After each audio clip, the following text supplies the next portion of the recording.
শাপলার প্রতীক নিয়ে নির্বাচন কমিশনের সঙ্গে চিঠি চালাচালি চলছে জাতীয় নাগরিক পার্টি। দলটি প্রতীক হিসেবে শাপলা পেতে অনড়, আর ইসি নানান যুক্তি দাঁড় করিয়ে শাপলা প্রতীক দিতে অস্বীকৃতি জানাচ্ছে। এসবের মধ্যে আরও একটি রাজনৈতিক দল ইসির কাছে শাপলার প্রতীক দাবি করে বসেছে।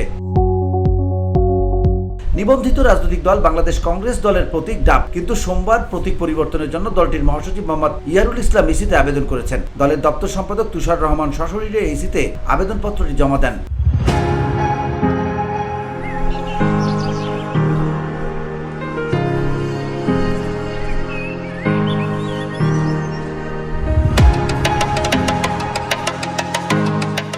বাংলাদেশ কংগ্রেস দল জানায় 2013 সালে প্রতিষ্ঠার পর থেকেই বাংলাদেশ কংগ্রেস তাদের রাজনৈতিক পরিচয়ের প্রতীক হিসেবে শাপলা ব্যবহার করে আসছে।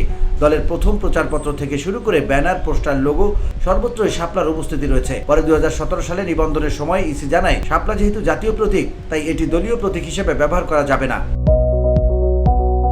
কমিশনের সেই নির্দেশনা মেনে কংগ্রেস বই প্রতীক প্রস্তাব করে আবেদন জমা দেয়। তবে আবেদনপত্র ও দলীয় লোগোতে তখনও শাপলা ছিল, যা কংগ্রেসের আদর্শ ও ইতিহাসের সঙ্গে গভীরভাবে যুক্ত। তারপর সুপ্রিম কোর্টের নির্দেশনায় দলটির নিবন্ধন দেওয়া হলে তারা বই প্রতীক দাবি করলেও গেজেটভুক্ত না থাকায় শেষে তাদের ডাক প্রতীক নিতে হয়। VOD Bangla news desk.